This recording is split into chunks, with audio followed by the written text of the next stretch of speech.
This is episode number 170 of the Homeowners Show. Whether you're DIY or looking to hire, we're here to help you find the best information and options for you and your home. My name is Kevin Hackett, and here with me is Craig Williams. Hello, and welcome to the Homeowners Show. We're so glad that you could join us for another live episode of the Homeowners Show. How you doing, Kev? I'm fantastic. Doing well. How are you, man? I'm doing well here in round 2 of this attempted episode. For those of you that joined us live on Facebook a few minutes ago, we're back. Yeah, thanks for sticking with us. Because you just never know here. It was just the warm-up. We usually do that off air. Today we decided to go with public humiliation. Well, you know what? Look. And if you go looking for it, we already deleted it. Yeah, good luck. It's not there anymore. It's not there anymore. You know what? I heard something pretty interesting today. Yes? Did you know? Nope. Well, you probably did know this. It is illegal to set fire to your house.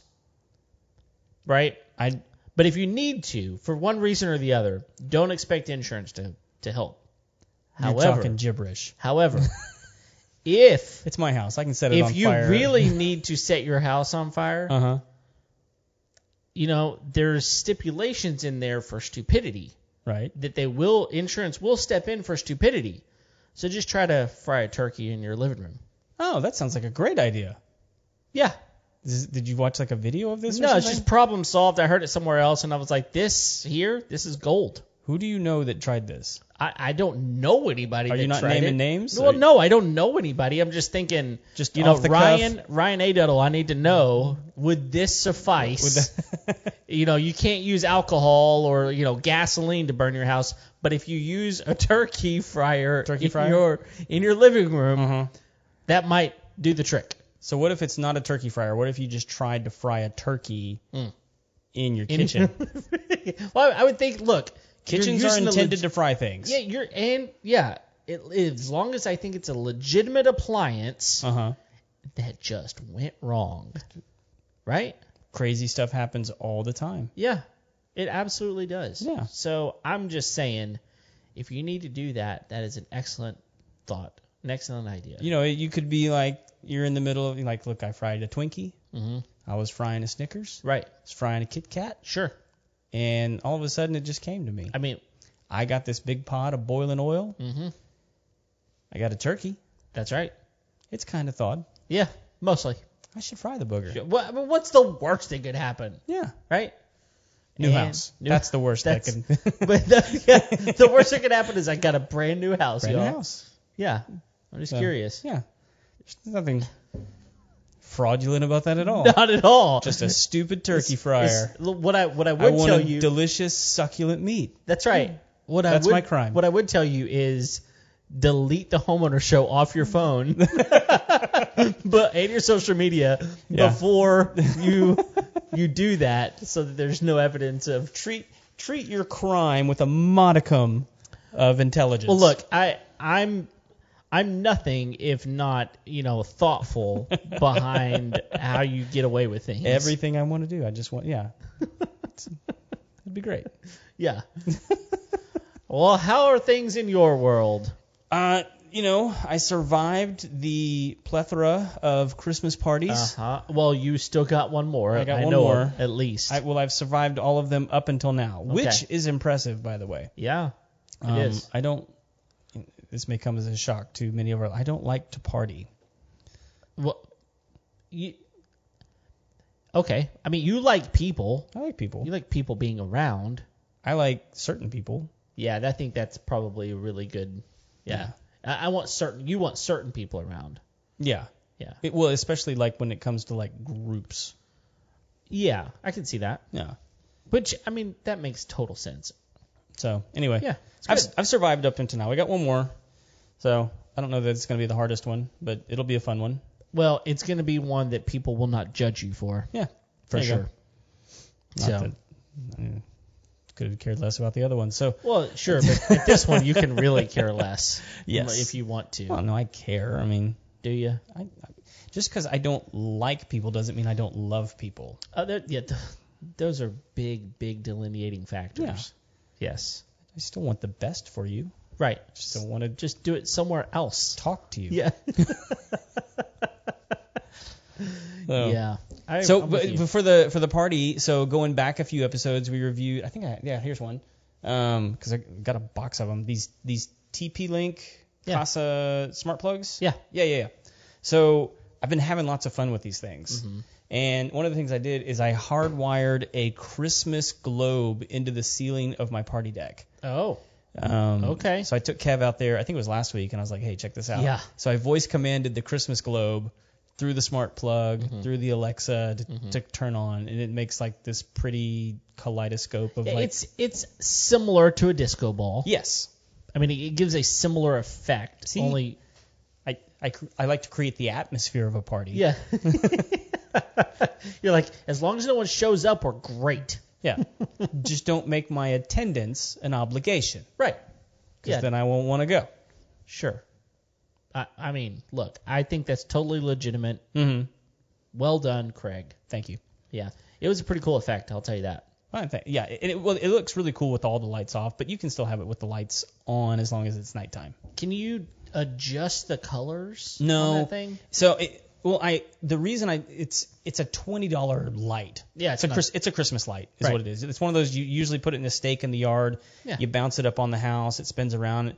It's a way for lazy people to not have to put Christmas lights up. Yes. Okay. And so I had this idea. I was like, I wonder if I could do this up in the ceiling and drop it down on the floor so we could just kind of have like a cool effect. And I didn't want to spend $60 on a light and then have the idea not work. Sure. But I don't mind having a failed $20 idea. Yeah. So I went with that. And it turned out great. Yeah, I think you could put up like 2 more. Yeah, easily. And it would be really cool. Yeah. I mean, it's cool with one. Yes. But I think you put a couple more up there, and it would be... Do you think I need different ones? Yeah. Maybe different colors. Okay. I don't know. Because they have ones that do like shapes. Like you can get like Santa Clauses spinning around. You can get some Disney characters. You could, yeah. There you go. Well, like here's the thing though, is like I wouldn't mind the one I have now when it's not Christmas. Yeah. So, I feel like I need to be, because I don't want to climb back up there again. No, I wouldn't either. So I mean, it's cool. I like it now, but like I just don't want to do it again. Yeah. That's what I don't want to have to take it down. Once I do it, I just want to leave it. Sure. So. Yeah. Anyway, I understand. So that's what's going on there. Yeah. We want to do plugs first? Yeah, go ahead. All right. Well, we're going to start off with... got to pay the bills. Yeah, we've got to pay the bills. So our first sponsor is Sustained Growth Solutions. So all you homeowners out there, you may not want to listen to this. Maybe you do. I don't know. But for you business owners... Well, you're going to. You're going to hear it anyway.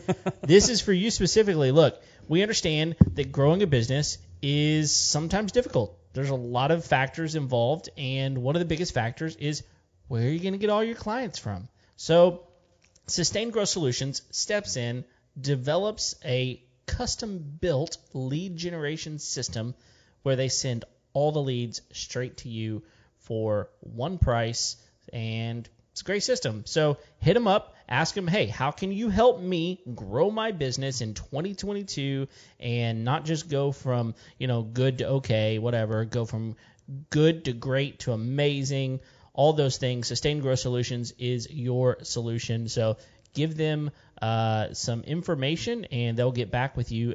Email is the best way to get with them right now, info@sustainedgrowthsolutions.com, and I think you'll be happy you talked to them. Awesome. This episode of the Homeowner Show is also brought to you by TermaSave. TermaSave is the only residential termite warranty system on the market. It is built to defend your house against persnickety termites, and termites can do a massive amount of damage, and the treatment for termites can be really expensive. It can come at the worst time. You're trying to buy Christmas presents. You're trying to, get your financials together for the end of the year. You're worried about what's coming in 2022, and you just don't have thousands of dollars to spend on a termite treatment. That's where TermaSave steps in. It protects you. It is a warranty for when termites attack your house. The treatment is just covered. It costs $35 a month. If you don't have it yet, give them a call. Reach out to them online. You can go to termasave.com, fill out their simple form, and get started having your home protected today. Yeah. All right, Kev, we're getting into it. Yeah, here we go. It's been almost 2 years now. Dude, it's been too long. But I don't think things are changing. No. I mean, we're here, right? Right. COVID is. I think it's fair. Like neither one of us are scientists, so we're just going to be talking completely out of our rear on this. Sure. Well, not completely. We're not complete rears. Yeah. Yeah. Like one left cheek. Yeah. we know more than some people. Yeah. Yeah. There you go. But anyway, I think it's fair to say at this point, COVID's an endemic. Yes. It's here. Right. It's not going anywhere. No. So we're going to start seeing the effects of that, the way in which we buy, live, and sell our houses. Yeah, I think we're already seeing a lot of those things. I think we are, yeah. And those of you who are real estate agents out there or have done any real estate purchasing or selling, you've already experienced some of these things. But honestly, we don't have a list tonight or anything. We're just kind of going off some hunches that we have, some things that we believe to be true. Which at the end of the year here, I mean, we've done, however many episodes we do every year. Yeah. Which is like 52. Yeah. That's pretty much it. Yep, 52 episodes. That's all you get. Yeah. But anyway, we pick up a lot. We talk to a lot of people. You and I actually go to quite a few events. Yeah. And so we're talking to real estate agents. We're talking to insurance agents. We're talking to contractors, plumbers, electricians. We're talking to these guys all the time. And so we're learning lots of stuff. And so we just kind of wanted to share with you a lot of the stuff that we've picked up over the last year, 2 years really, about the way that your home life is just going to be completely different going forward. And so let me do a little bit of history here, because we actually had another pandemic not too long ago, almost exactly 100 years ago, back in 1918. Yep. You remember what that one was? Yep. You weren't there, but you know what that one was? Spanish flu. It was the flu pandemic. Yeah. So we actually had a lot of innovations happen in the home because of that. Okay. So a big one was the invention of the powder room. Okay. We didn't have powder rooms in homes. Is this where they stuffed their guns with powder before they left out on the hunt? No. Oh, that's not the one? That's not the one. Okay. So, because I was going to say that one didn't survive. Right. Well, and I don't even know that a lot of people even call it the powder room anymore. No, they don't. But it's a half bath. Sure. And the reason they started putting them in homes, it was a half bath near the entrance of the home that when visitors came, they could go in and wash their hands before interacting with anybody else. Sure. Because they were coming from, they could potentially be bringing in germs or whatever, and so they would just go in there and wash themselves quickly before they engaged the rest of the home. Or if you were coming home from work or coming home from the store, wherever you come in the powder room, wash your hands, move on with your life. Yeah. Interact with the rest of the family. Uh-huh. One of the other ones. I didn't realize this. Up until then, most people kept all of their clothes together. Okay.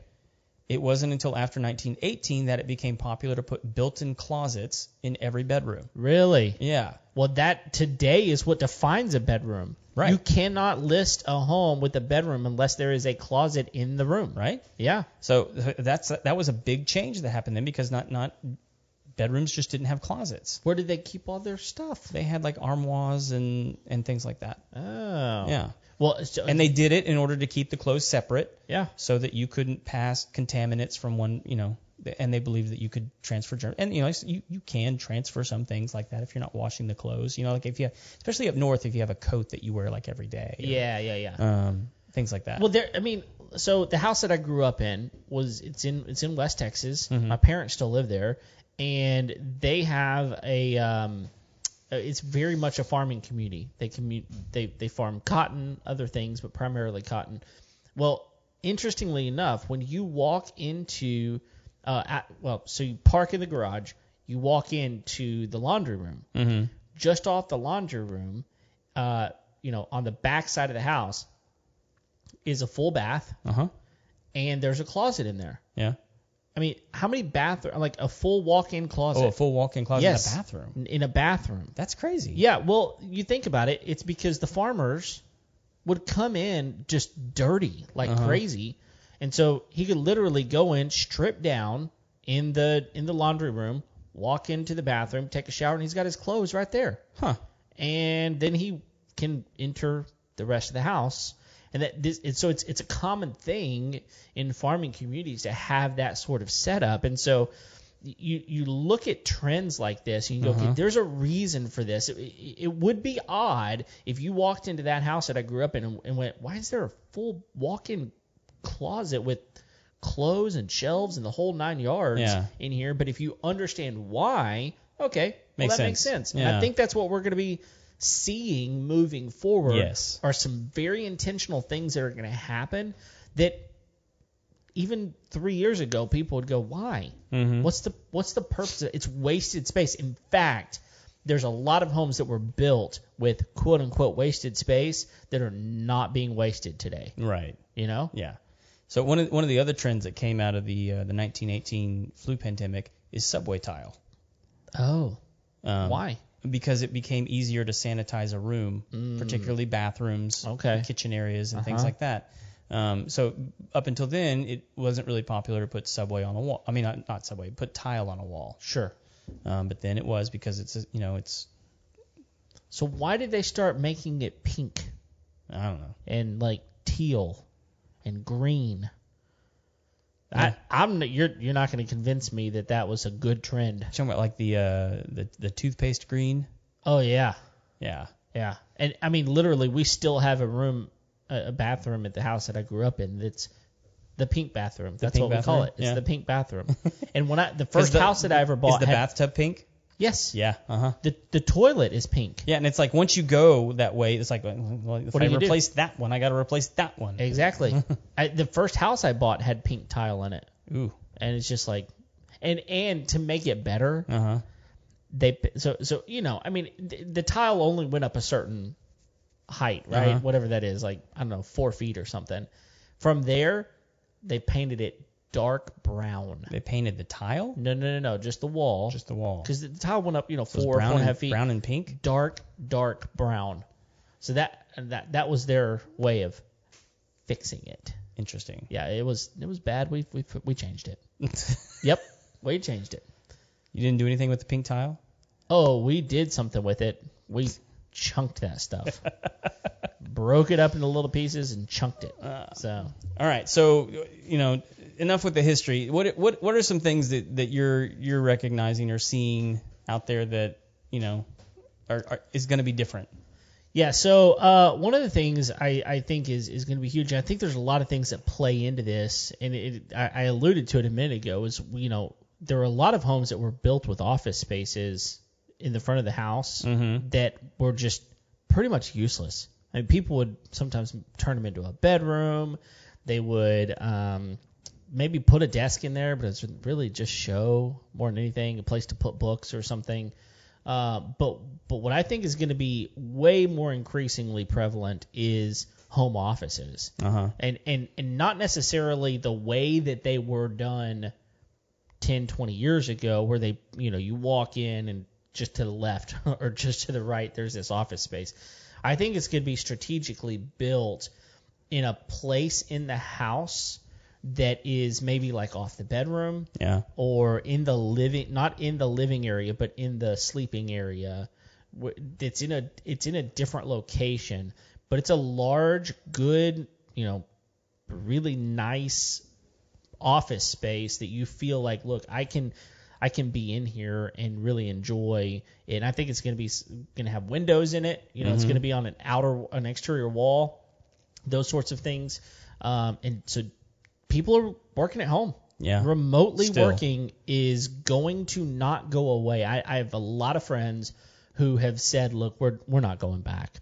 I mean, a lot of these companies have decided I can reduce overhead, I can increase productivity in a lot of ways, and we're not losing anything. No.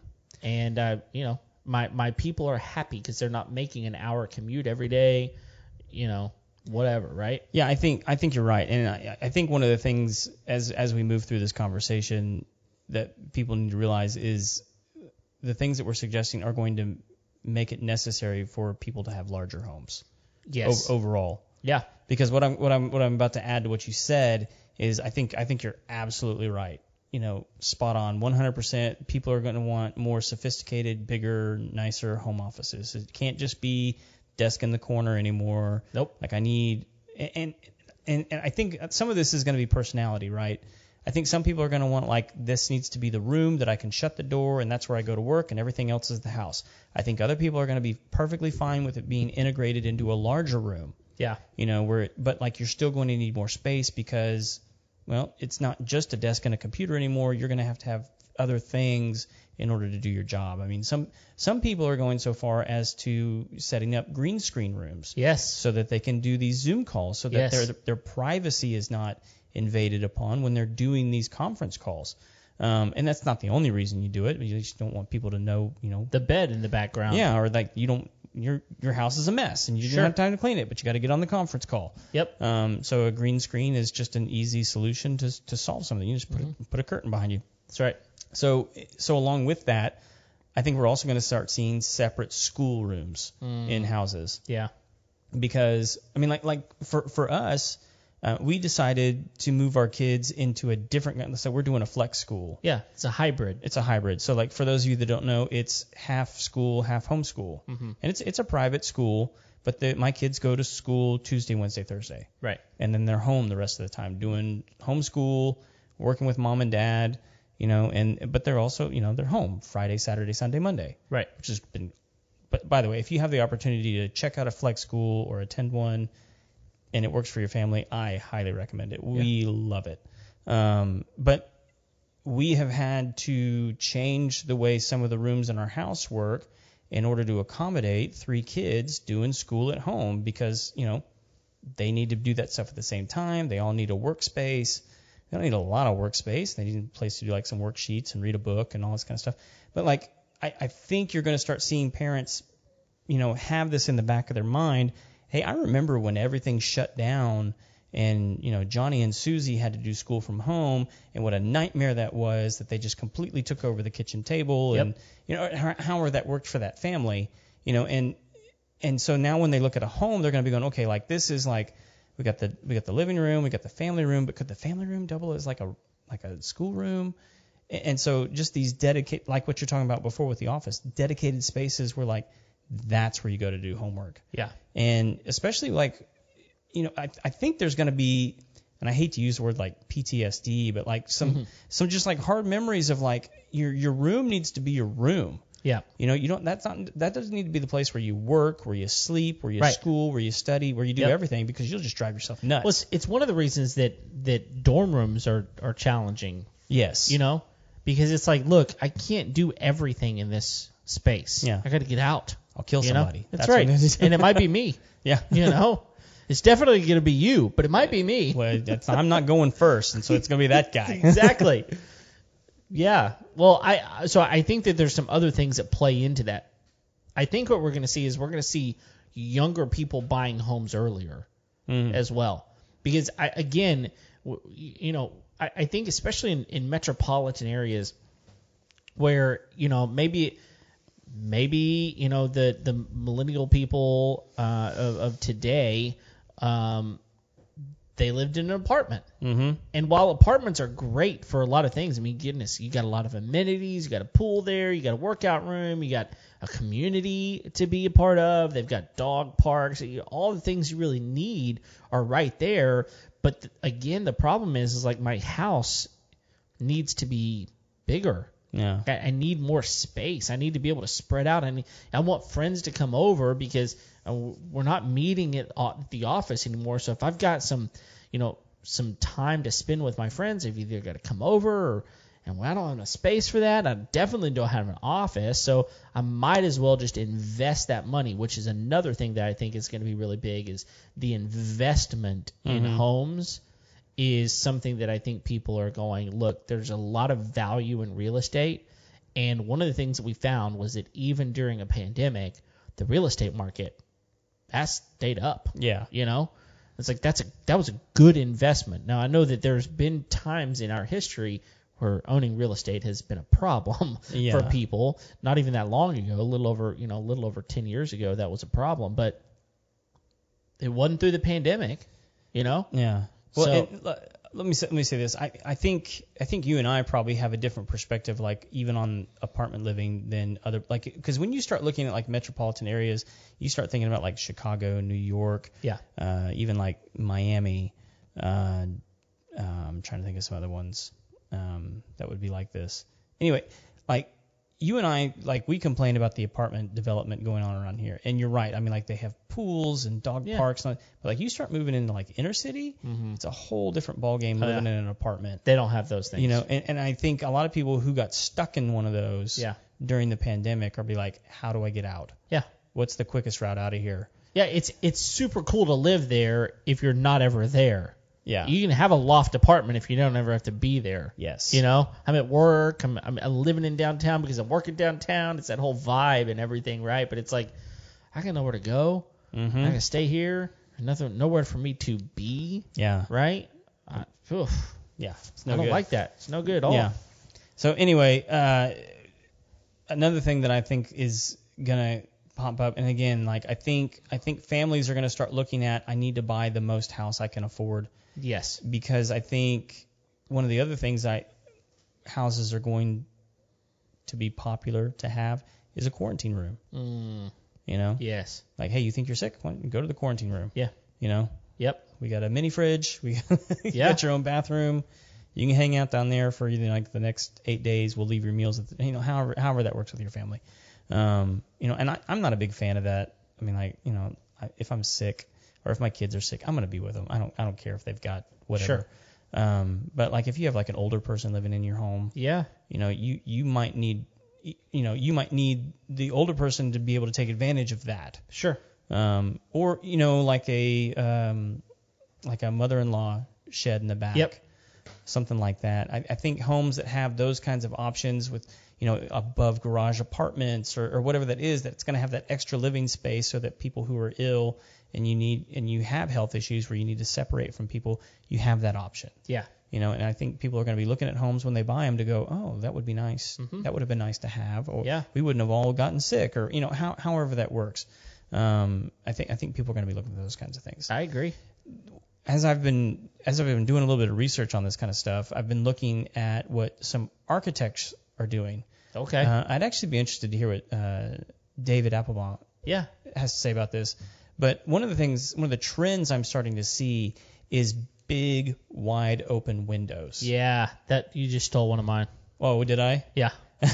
That's fine. No, it's just I agree. It's a trend I'm seeing, and I think it's because it gives the feeling of being bigger and being outside and having more space. And so you're able to create that atmosphere without actually having to put the square footage down on the ground. You know, obviously you're having a little bit of loss of privacy, but with a lot of this kind of stuff, people were like, I don't care about my privacy. I just want to be around people. Yeah, and honestly, so we live in a house that has huge windows, right? Big windows, tall, like literally floor to ceiling windows. We have 2 rooms that are just floor to ceiling windows, pretty much the whole thing. And it really creates that open, more light coming in, which, so I was going to couple this with, you know, big, tall windows. Again, you can put window dressings on those things. You can put, whether it's blinds or, you know, all kinds of stuff. They're coming out with good stuff. In fact, we have solar screens on ours to help, you know, keep the heat out. But I think that smart homes are going to be really important moving forward. And the reason is not necessarily just for convenience. I think it's going to be for energy savings. I think it's going to go, look, we're here more. Yeah. So I'm in my house a lot. I got more lights on. So I'm got to make sure I got, you know, LED stuff going on. I like the whole, like, I walk into the room and the light comes off. Goes on. Sorry. You walk out, the light goes off. Some of those things I think are going to be things that might be interesting. You know, smart thermostats to kind of, you know, work with different areas that are being used. I even think that, you know, mini splits are going to be really helpful, because during the day when you're not using a part of the house, you're not going to want to necessarily heat or cool that part of the house. Yeah. So all of these smart devices, I think, are going to add up, and you go, how can I become more green, right? Like, how can I save money and yet be in my house more often. And plus, it's just, I think there is going to be an inconvenience factor. Like, I'm in this place all the time. Yeah. How can I interact with my home a little bit better? I mean, the reality of it is it would be really great if I could be sitting in my office and go, it's lunchtime. All right, I'm going to look at my watch and know it's lunchtime. I'm going to turn the oven on real quick, so that whenever I walk in there, I can put stuff in. I don't have to wait, all the, like. Because I'm not using the microwave. Well, when you don't have one in your home. That's right. So I don't know. I think smart homes and finding ways to get rid of wastefulness is going to be something that we just look at in the future. Yeah. So have you seen these smart blinds? Yes. Dude. I can't afford them, but no, I can't either. I can't justify it. Yeah, I was going to say, I think that there will be a time, though, whenever justification for them is going to be okay. Because, I mean, again, especially living in Houston, I mean, it's so freaking hot. In the summers, like, some of this stuff is just, it completely reduces the... Yeah, but to not have to mess with that stupid string. Yes. That will affect so many people's mental health. Oh, yeah. No kidding. No kidding. You got any more? It'll save cats' lives, too. Oh. But is that really a point? Well, for some people it is. It's not. Okay. Yeah. That's good. I like cats. Do you? Outside. Yes. Well, whenever you... So I'm surprised you don't have a cat or two around here. We used to have a couple. Yeah. Just, 6 acres... Yeah. Keep the vermins away. The big dog doesn't tolerate that. Yeah. Okay. Well, here's the thing. Funny story, sidebar for a moment. I was on a college campus, the one I graduated from this past summer. I was hanging out with some kids. You graduated from college this past summer? No.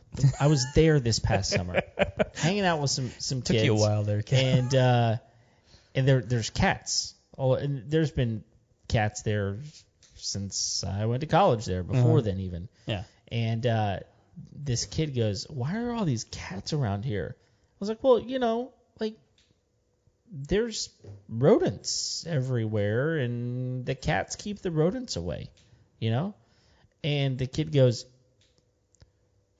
there's rodents everywhere? And I was like, well, not anymore. There's cats. Yeah, that's right. We're in this cyclical conversation. So it's like, no, that's why there's cats.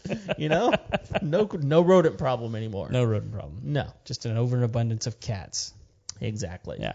All right, I got another one. You ready? Yeah. All right, so I think that we're going to see people moving out into the sparsely populated areas, places where they can get some land, places where they can and I'm not even talking about a lot of land. I'm talking about maybe a half acre, maybe an acre, something where you're not right up against someone else, just some space. Again, we're talking about space, right? Yep. I think living areas are going to get larger. I think that, it's interesting. We actually intentionally bought a home that was not open concept. Right. I remember you talking about this. Yeah. It's not your jam. Well, it wasn't. It's becoming more now that my kids are a little bit older. But I think at one point it was really good for us as a family not to have open concept. But I think now we would be a lot more open to it. If we were going to build a house at this point, I think we would build it open concept. But having some space for your family to get outside and maybe a fire pit, maybe a swimming pool or something, just to kind of be outside, Yeah. So as you were saying that, it made me think, because if you're on a bigger lot, and again, we've talked about this throughout the show, a lot of the things that we've been discussing require a bigger house. Mm-hmm. So you have two options. You can do a bigger footprint, or you can go up. So the most recent data available is from 2019. What do you think is the average square footage of a house? Oh, okay. I was surprised by this. I'm guessing the average square footage of a house, a residential, in just average across the United States. Yeah. 1,500 square feet. 1,500 square feet. Yep, Okay. that's what I'm going with. Yep. The average is 2,300 square feet. Really? Yes. Huh. That's shocking to me. It was to me too. What would you have guessed if you? I would have probably guessed like around 18. Okay. If I just had to guess. Okay. But 2,300 that's pretty surprising to me. That's large. I mean, So- typically, 2,300 square feet, you've got at least 3 bedrooms, 2 bath, maybe 4 bedrooms, Maybe, 2.5 bath. You could probably, you Yeah. could easily squeeze 4 bedrooms into 2,300 square feet. Oh yeah, we had. In fact, the first home we had was 1950. Had 4 bedrooms, 2.5 baths, and 2 living areas in it. So, bold prediction from me. Okay. I think you're going to see the average go up close to 1,000.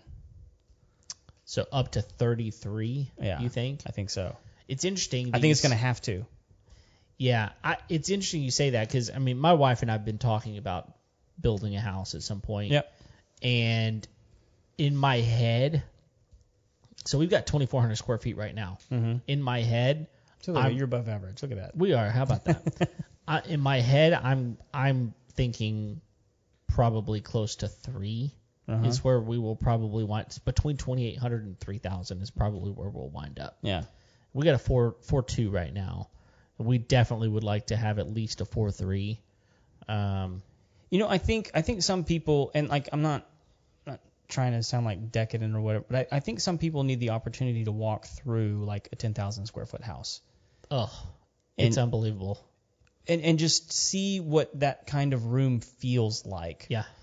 Because a lot of my clients have larger homes, and it's always it's interesting to me how normal it feels after you've been in them for a little bit. Yes. Like it doesn't feel as big as you think it would. And so what's the reason I say that is because to some degree I don't think it matters, because you can be creative with a small amount of space. Sure. And make it feel big. Like I was talking about the windows and just different things. You can we were even talking the other day because we're about to redo all the cabinets in our kitchen. And we were having a conversation like, what if we didn't have a refrigerator in our kitchen? Like, cause we legit don't need that big of a refrigerator. Okay. We cook a lot of fresh food. Yeah. We don't really utilize our freezer. Yeah. And if we wanted to, we have a giant outdoor freezer. Exactly. We just don't need it. And so we were talking about like, what would it look like if we didn't have that? If we just had like an under the counter fridge for the stuff that we need to keep cool. Milk. Yeah. Butter. Eggs, that kind of stuff. With butter you don't need. Yeah, we keep butter on the counter. Yeah. Milk, eggs. Sorry if that grosses you out, but it's perfectly we safe. We do too. Yeah. So anyway, we were just like, it would create a lot of space in our kitchen. Yeah. But anyway, I still think it's part of the reason I think it's good to do that, just to kind of go through that exercise, is to kind of see what opportunities a bigger footprint gives you. Yeah. And so then what from that do you really like that you would want to incorporate as a necessity into the smaller footprint? So it's kind of a fun exercise. Yeah, definitely you would look at some things and go, okay, yeah, maybe I can't afford that, but how do I flex my space? Right. Right. We've talked often about like, look, very possible that instead of creating an office space in a new house, that it is an office, craft, and Murphy bed. Yes. Right. And it's also going to have a bathroom on there, right there, because it's going to be. My wife will be using as a home office, and also as a guest bedroom. They've got their own bathroom right there. But Murphy beds are awesome. Yeah, great way to utilize crazy space. Expensive though. They really are, but you can build them yourself. If you like, for me, for example, like I do carpentry. The mechanisms are not that crazy. You can buy the mechanisms for they're still expensive, right? $750,000 for the mechanism, but then you build it out and put a mattress on it. It's not too bad, but yeah, like there's a place here called Walls and More and some other places like that. And goodness, you can pay $2,500 to $5,000 for a Murphy bed. But again, you're getting a different amount of space out of that. that can be really, really cool. Yeah, absolutely. No, I like the idea of a Murphy bed. Yeah. So just to kind of put a bow on this, and I think this one may be kind of obvious, but I think it's going to increase the value and the cost of homes. I think people are, and I don't know how this is going to work with the mini splits, because I do think you're right that we're going to be sort of compartmentalizing rooms that way. But I think people are going to begin to look a little bit closer at like filtration systems and air purification systems. Yes. Like for what it costs to install an HVAC system, it's not that big of an added cost to what a lot of these different ones can do. Yeah. Yeah. And I know Jehu has talked to me several times that they have lots of options for that now. That aren't, they're expensive, but But again, if you're putting in a new system already, to add that, probably an extra $500 to $1,000, most likely. I don't know. I'd have to ask him. And I think it varies based off which one you use. Sure. Because like when we talked to Caroline, she was saying like they have ones that they just plug in the wall and that does the whole house. And so you can just do it that way, where you don't have to integrate to the HVAC. Which if we're talking about like a mini split kind of a situation, that might be a better solution. Yeah. Because that way you're not having to like tie everything together. Right. So you go into like a Best Buy, you go into a Home Depot, or Lowe's, like they have all that stuff now, and you can get it for just a room. You can, they have there's lots of different options. Yep. So I just think that if it's integrated into the house because it has traditional duct HVAC system, people are going to be paying attention to that kind of stuff. Sure. And I think real estate agents are going to pick up on that and be like, hey, did you know my listing, is different from the other ones? Right. Because it has this. So. Yeah. I bottom line is there's going to be a lot more creativity in the way people live in their home. It's not just a place to sleep. It's not just a place to eat and those sorts of things. It's a place to truly live. Yeah. Yeah. So anyway, if you guys have any thoughts about any of this, or so there's something just obvious that we missed, which there probably is, most definitely is. Yeah. Let us know. I mean, we want to fill in those gaps and be able to talk about that kind of stuff on the show. Anything else, Kev? No, I think that's it. Thanks for downloading today's episode. You can send that to info@homeownershow.com. You can check us out at homeownershow.com as well. And go on iTunes if you would. We would really, really appreciate it. Leave us a rating and a review. We'll even give you a shout out on the show. And thanks for subscribing if you haven't already. Do that. But we're here each and every Tuesday. So thanks for tuning in. And until next time, we'll see you later. See you.